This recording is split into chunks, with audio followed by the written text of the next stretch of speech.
All right, and we're back with two new people to discuss, and this is we have folks from the Street Theater group. I think that would be correct. Yes. Yes. Okay. So please go ahead and introduce yourselves, and introduce if you're playing a specific character today. Yep. Please say that, or if you have a different role with the theater group or whatnot, please say that as well. So we'll start with you over here. Okay. My name's Pete Fernbaugh, and I am playing the much hated Alexander Hamilton. I always say the unhip, non-rapping,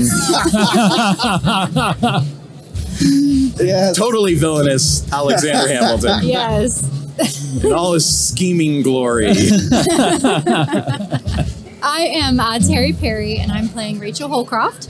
And I'm also the director of the Street Theater troupe this year. It's my first year taking over as director, so that's exciting. Yeah. But my character, Rachel Holcroft, is the wife of John Holcroft, otherwise known as Tom the Tinker. Okay. Yes. He, so you've probably heard of Tom the Tinker. Yes. It's our favorite whiskey at Liberty Bowl. So. He was a whiskey distiller and a farmer. And he, of course, was against the whiskey tax, and he wrote under the pen name of Tom the Tinker, and basically wrote notes to the businesses in town telling them, you know, better don't pay this tax, you know. Right. So he wrote under that alias. I'm just got to ask, why did he pen the name Tom the Tinker? Do you guys know? Do you know where that came from? Clay Kilgore is the resident historian. Okay. And if you can get him on your podcast, if you can track him down long enough to get him on your podcast, I would feel much more qualified bouncing those questions to him. Because he can regale you. He's a great storyteller, too. Okay. Oh, he's great. But I think there was a balance. He was trying to preserve his relationship with the government while also working against it. I think there was he was trying to play two sides at once. Sure. Yeah. Yeah, he understood, you know. Politics. Well, yeah. Nothing's changed. Right. Nothing's changed. No. Yeah. So you said this is your first year directing. Have you been in the group? Yeah. Have you played that same character or a different character like over the years? Yeah, I've played Rachel for, I think this is either my 4th or 5th year. Gotcha. That's awesome. COVID kind of messed it up. I don't know. Yeah.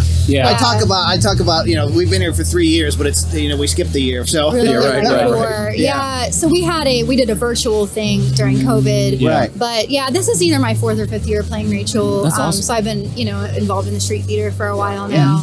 Now, what goes into you're heading up the whole theater troupe, yes? So, like, what goes into preparing for today, this role? When do you guys start rehearsing? Where? How do you determine roles if it needs to change or anything like that? Yeah, Sorry, I know those rapid fire questions. No, that's okay. We started probably about two months ago or so, 2.5 months ago, and we've rehearsed probably like 7 or 8 times or so. But we this year there was several new people added to our group. Because there was a few people that couldn't do it this year, so we added some new folks in. But you know, so the scripts were already set for us. We have 6 or 7 years of scripts, and so we actually just started back on year 1. So we're on the first year 1 script. Yes, I remember that. Yeah, and so we're at the first one. So I just kind of went through the script and to see if anything needed changed, tweaked. We added another character in, added some more lines. Oh, nice. You know, updated it, made it more current, and you know, then after that, we cast it, and then you know, we started our rehearsals, and our Street Theater troupe they're all of them really are seasoned actors, doing a lot of different other projects too. This isn't it for them. They do a lot of different theater projects. You know, so they're all very, very solid, experienced actors, and awesome to work with. They're all just super talented and just great. And it's been like the new people that we've added in this year too. It's been a really great mix of people, and it's just a really fun group to be a part of for sure. But it's work.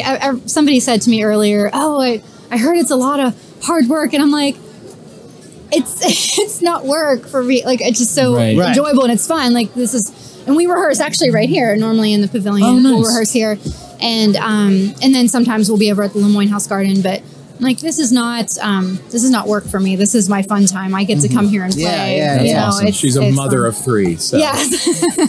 So this is my playtime. Nice. The scripts progress over the years, so there's a developing storyline. I don't know if anyone pays that close attention to it, but like this year kind of introduces Hamilton and his efforts to squash the rebellion, and he sends his representatives out here. But then next year, it'll follow it through. What's next year? The hunt for John Holcroft. John Holcroft. Because he basically flees, and they're searching for him.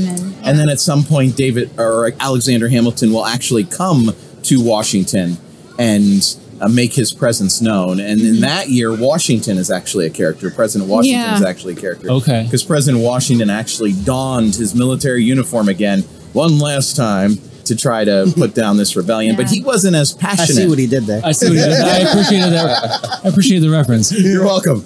Yeah, he really wasn't as passionate about this as Hamilton was. Yeah. Sure. And so Hamilton, with Washington's reserved blessing, actually pushes forward and comes into town. Mainly because he wants to kick David Bradford's door down. That actually did happen. Because he's angry at Bradford. Yeah. Because he just feels like Bradford just hasn't done his part to calm things down. Right. So, right. Okay. Right. Yeah, so it continues over the years. Oh, that's very cool. Yeah. But it's hard though, because our town crier said, the burden of the debt, the war debt, is on all the 13 colonies. So where is this money going to come from? Right, so right. I mean, to play devil's advocate, for Hamilton, it's like he's just trying to figure out kind of what to do. Right. He has a legitimate argument. Yeah. Right. But he's got tunnel vision a bit. I am ashamed to admit how long it took me to get the line from the show, from the musical. I just thought it was like, oh yeah, and then I didn't I forget how it took me way too long because I'm obsessed with that musical. It took me way too long to get he was talking about this. What's going to happen when you try to text our whiskey? Yeah. Fun fact, when it was coming into Pittsburgh, when the touring company was coming to Pittsburgh, Tripp, who used to run the festival, Tripp's last year was our first year here. So, Gotcha. We got to meet. Yeah. He wanted them, not me, to go to Not you. We don't want Hamilton. To go to the opening night of Hamilton and protest it. Dressed up as this. Yeah. He could not get the approval that's great. to do that, but he wanted to take all the rebels up there to protest. We were all ready to do it. We're like, yes, let's do it. Oh, that would have been awesome. That would have been amazing. Yeah. That would have been so cool. Yes. Oh my gosh, yeah. So now do you normally, I know you say the scripts change every year, you kind of have a cycle. Do you normally, does Alexander Hamilton have a spot in the street theater at some point every year, or is it when it comes up in the story? There's one year that he is not. Okay. And I play a fictional character, a composite character, whose family was killed by the Indians, on the frontier, Native Americans on the frontier, and my character has descended into alcoholism. And so I enter the scenes disheveled, drunk, and then I do a transformation midway, and I kind of become one of the businessmen to rally the rebels. Understood. That was our last year before the pandemic. Actually, that was 2019 we did that script. 2020 we did a one-act dinner theater. Right. I remember that. Oh, yes. wow. Yeah. And that was right before the pandemic. So that was so much fun. Yeah, it was really right before things shut down. It was one of our last live performances for a long time. When we first did this script, we actually did the one scene from the balcony of the observatory board. Tell them about the story. So they asked before I went out on the balcony, they said, so how much does this actor weigh? And Clay very generously says, about 180. And they said, just tell him not to move around a lot. They did not tell me this before I went out on the balcony. Yeah, that little balcony. So I go out and I do the whole speech that I'm supposed to give from the balcony. I did not know until I got off it that I was probably on a hazard. Oh my goodness. Gosh. Yes. But it was fun. It was fun. Anytime Alexander Hamilton, if you know anything about him, he had a lot of insecurities. Just a very traumatized individual. Oh, yeah. And so anytime he can find a position of power. Yeah. Oh, yeah. And he never became president, obviously. Right. And he would have. Yes, he would have, probably. I mean, he would have schemed his way there. Right. Well, there's some question as to that, because he shot himself in the foot, well, no pun intended, several times. So, yeah. Very much so. Lacking intact. Lacking intact. The thing that kills me about the musical, once again using poor puns there unintentionally, the thing that kills me about the musical is... I'm so happy right now. This is so great. I love it. Is that and I love the musical, is there's this part of me that just does not understand why he agrees to the duel after what happens to his son. Right. And all the sorrow. That Pride. So much. He's just I love playing him. Yeah. He's very conflicted, but very intelligent. Yeah. Right. You feel a rush of power whenever you play him. So. Well, that's probably what it's like to be him, right? Like he's this guy who just spends his entire, not to again quote the musical, but here we go, rise above his station. Yeah, just that's right. And then he was obsessed with that, right? Yeah. I mean, he was a guy who, when a sex scandal comes out about him, he's like, okay, I'm just going to release all the details to the press. I'm going to get ahead of it. I'm going to get ahead of it. Now what are you going to do? Yeah. Well, You can't hold this against me. Right. Can't do anything now. Yeah. He had guts. I mean, Yeah. you know, the same author who wrote the book the musical's based on also wrote a book about Ulysses S. Grant. Yeah. It's a great book, but when it first came out, I'm like, I don't think this is going to be made into a rap musical. I don't know. Ulysses Ron doesn't Chernow. flow as well off the tongue as Hamilton. But if anyone could do it, it would be Lin-Manuel would figure out how to rhyme Ulysses with something. Yeah. He'll come up with some nickname for him. Yeah. Odysseus. It's hard to rhyme with that. Yeah, it's very much. His biography of Washington is very good too. Oh, I've not read that. Yeah, he has a good. He's such a good storyteller. He is. Yeah, he takes history and makes it so. Chernow, I guess we should give him credit. Ron Chernow. Talking about him unnamed. Yes.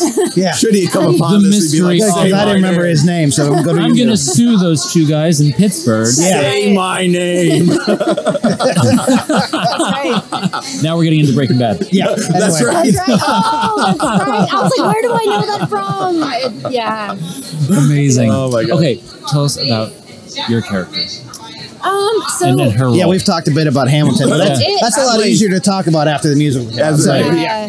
Well, the hard thing with my character is that You're a woman. right. History was written by white males. So there's not, as we know. Right. So there's not a whole lot written down about the female characters. In fact, like some of the characters that we've created, some of the characters that we have in our script have been created. They're fictional characters. Okay. So my character, of course, is not a fictional character. I was a real person, but it's just there's not a whole lot written about Rachel. Right. I know I had 9 children with John. Okay. And I know that, I was probably home most of the time taking care of the children. Right. He was a farmer and a distiller, so I probably, worked on the farm, and the children were, helping, working on the farm. Right. But beyond that, it's hard to say about my actual character. And we've actually tried, in some of the scripts, in some of the later scripts, we've tried to expand upon That's really the cool. female characters and kind of like just think about what they would have been doing, what their thoughts would have been. Now in this script, I'm not really very much excited about my husband being involved with this rebellion because we just left Connecticut and to escape rebellion, and I'm like, now we're here and it's happening all over again. Right. And the Revolutionary War just happened. I'm just done with it. I'm just like, I've had enough, and I don't want to be involved in this anymore. And spoiler alert, at the end he gets stabbed, and it's just, and he has to run off and go into hiding. So it's just kind of like I can imagine as Rachel, she's probably just really sick of it. Like just wanting things to be normal. She has 9 children, and she's probably like, I just want my husband home and have a normal life. So it's just, but the whiskey tax had affected, so many aspects of Frontier life. I mean, that was their livelihood because they used the whiskey for currency. So that was how they lived. So I could understand, why they were so upset about this whiskey tax because that's how they lived. That's how they, got by day to day. Totally. Right. But who will, when he runs off, who will maintain his business? Right. It'll be Rachel. Right. David was infamous for barely being here. I'll get that dig in at David Bradford. He was rarely here. Yeah. So who ran his businesses? His wife did. Right. So it's unfortunate that more isn't written down, and we have to assume a lot. Yeah. Right. Because the women were important. Yeah. Elizabeth Bradford was incredibly important to David's success. So that's one thing that they've tried to bring out more in the scripts. Right. Yeah. But you have to read between the lines. You just can't go with what's established record. Right. Yeah, because we just don't, because it's just not written. Right, and that's just such a shame. Right. Might I say that was a wonderful piece to have to talk over. Yeah. They are very skilled. I was over here struggling. I'm like, I was like, okay, so we're talking about these badass ladies. We got some punk rock going on. I thought it was appropriate. This is their soundtrack. that's right. I'm sure this is what they were hearing in their heads as they were going to Rebellion. While the guys go and mess everything up, we're going to be back there. That's right. Keep this together. Yes. Yeah. Per usual. That's right. That's awesome. Okay, so then outside of this, do you guys act outside of this theater as well? Yeah, we do a lot of different things. As Pete said, I have 3 children, so it's hard for me to do bigger productions, larger scale things, but stuff like this I can do. Pete and I used to actually direct high school musicals together, but then after, so after I had my children, my first child, we just had to take a step back from that because it's just so much a time commitment. But we do a lot of different community theater. I do mainly, because of the kids, I do mainly things like this, dinner theater type things. We work for a lot of different charity, different events. They'll have us come in and we'll do things. But our group, we do a lot of stuff. Pete is actually the executive director and producer for Cloak and Dagger, Ohio Valley Cloak and Dagger Company. And sorry, it's a long name. Like, I don't know. So Ohio Valley Cloak and Dagger Company, and we do a lot of things under that umbrella. We do, like I said, a lot of like dinner theater type things for charities. But one thing that we do, once a month we do. Well, you know what, Pete? Actually, why don't you explain it? Because it's that's fine. You're doing fine. You're doing fine. I mean, maybe explain it. Yeah, we do a monthly theatrical series called Cloak and Dagger on the Air. I'm a huge fan of audio drama, and so what we do is we sometimes recreate golden age of radio theater dramas. Sometimes we do our own. Sometimes, we adapt classic literature, and then we release it as a podcast when I have time to edit it and do all that. I hear that. Yeah, right. He understands your pain. Let's start a podcast. It takes a lot of time. It's a lot, yeah. But yeah, we do. We just finished the first half of our 5th season. Actually, our 6th, because during the pandemic we did remote recording. So yeah, and that's all on Spotify, Apple, and Google. Yeah. Started to follow you guys. There you go. Thank you. Yeah, Cloak and Dagger on the Air, and we actually, like I said, we do a lot of like dinner theaters too. But we actually have some groups approach us, and we will write. Pete mainly, he's a writer. He writes original scripts for different things. One project we're working on right now is for Impacted Inc. It's a charity to raise awareness for concussion injury, and Pete is writing an original script for that. It's a wedding theme, so we're basically putting on an entire wedding. And there's a whole script to go along with it, and it's a demented Hallmark movie. Yeah, I love that. Yeah. So we're working on that project. Actually, after this, that's probably our next focus, our next gig. Yeah, so we'll be focused on that. A lot of our actors are professionally trained. Yeah.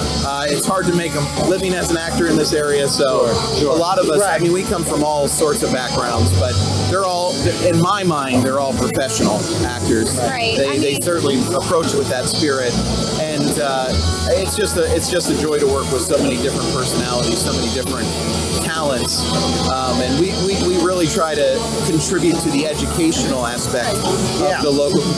I do, and some of the members of our troupe do grants on behalf of Ogilvy Institute in Wheeling. In fact, our most recent upload in our podcast was a grant that we did at a retirement home in Wheeling called Elmhurst, the House of Friendship. And what we did was we went in, we collected their stories, aged anywhere from late 70s to 102. We collected their stories, turned it into an audio drama that the residents then performed in. Yeah, these 102-year-old so cool. residents are actors. compacting, you know, a history so cool. of this area from like focused in Wheeling, of course, but from like 1919 until the present. That's awesome. And there are some great stories, great stories in there. And so we have an educational focus to our company too. Right. And in the next few weeks, we're going to be uploading our full cast audiobook of a novelette called The Congo Conspiracy that I wrote as part of a grant project with a 10th grade honors English class up in West Virginia. So we try to do a lot of different projects. That's awesome. Yeah. So do you guys want to this wedding play that's next? Yeah. When is it? September 17th, right? 17th, September 17th. Okay. Yeah. Okay. Yeah, it's for, if anyone's interested, it's for Impacted Inc. I don't think they've started advertising it yet, but Impacted Inc. is a very worthy cause too because it raises awareness for concussion injury and the permanent damage that can go along with concussions. So what they do is the money that they raise goes towards usually high school athletic, like sports teams, usually football. Yeah. And one year they did these really high-tech helmets for the students that light up a different color when a concussion is detected. So, and the money went towards that. But the dinner that we did, well, actually right before COVID, it was a really cool one. It was a Clue theme. We did it at the George Washington Hotel. Oh, I love that. And it was so much fun. We all played different Clue characters. Shut down the hotel. Yeah. Every room was a different room in the Clue map. Yeah. That's awesome. Clue. That is awesome. It was so much fun. So that was our last big event when Impacted, and then of course like stuff shut down with COVID, so now we're back at it. But this one's going to be a wedding, and basically the bride stands up the groom at the altar, and it's like, I can't do this, and then there's a couple different grooms to choose from throughout the evening, and people are trying to figure out like, who's she going to end up with. Yeah, that's so cool. It's a lot of fun. It's kind of melodramatic, I guess, fun, lighthearted. Demented Hallmark movie. Demented. I love it. I love it. Will be. It's just silly and fun. To keep me interested, it will be a demented Hallmark movie. I love it. I love it. That's awesome. Yeah, it'll be fun. Yeah, very cool. Thank you. Yeah. Thank you. Yeah, no. So, how long have you guys been podcasting? 3.5 years. Yeah, right. You said that. Yeah. Yeah. It'll be 4 years this October. That's really cool. Yeah. Actually, our first release date is this guy's birthday, so. Nice. That's so cool. That's great. Yeah. It's fun. I mean, it's a lot of work. It is, yeah. But it's a great creative outlet. Yeah, it's a lot of work. I love you. I used to do another podcast years and years ago, and I don't know what the relationship here is, but yeah, I do all the editing. And then my buddy would show up and do the podcast. Yeah, Zach does all the graphics. He takes credit for all that, but I do everything else. Yeah, he would do the same. I do the I get us the gigs. I just like, Zach, you need to be here now. Actually, I call his wife and I say, Rachel, Zach needs to be here now. She puts it on my calendar. Yeah, I'm like a child. Yeah. Hey. Are you guys both from Washington? No, so I'm from Elwood City. So yeah. Oh, cool. Zach technically is Ohio. I'm outside of Cleveland. Oh, okay. Wow. But your dad grew up around. My dad grew up in Beaver. Oh, okay. I went to Geneva College. Okay. No, my grandmother went to Geneva College. Yeah. I had a lot of friends who went to Geneva. We didn't go together. No. Yeah. I'm not that old. That wasn't what I was implying, John. But Zach lives out by the airport. His wife is born and raised in Pittsburgh area. My wife's from the moon. Yeah. Great. Oh, nice. So Zach come in for these events? What's that? You come in for these events? Cool. Yep. That's great. Obviously because you're here. Yeah. But I mean, do you do this a lot? Do you go to different festivals? So we're trying to get our feet into every whiskey-related festival in the area. Wonderful. This is the third festival we do annually. So we do this one. There's a actual a Pittsburgh Whiskey Fest. That's actually next month, and then we started going to. We do a local craft-only Western PA Spirits Fest as well. So, that's awesome. and we're trying to, we're an official podcast of the local whiskey group, Pittsburgh Whiskey Friends, and we got so many members in it. They let us know when there's new events to pop up, and so we try to get ourselves to come and just do this at events too. Yeah. Very focused. That's awesome. That's so cool. I love it. Well, we actually have to get ready for our next scene, right? That's fine.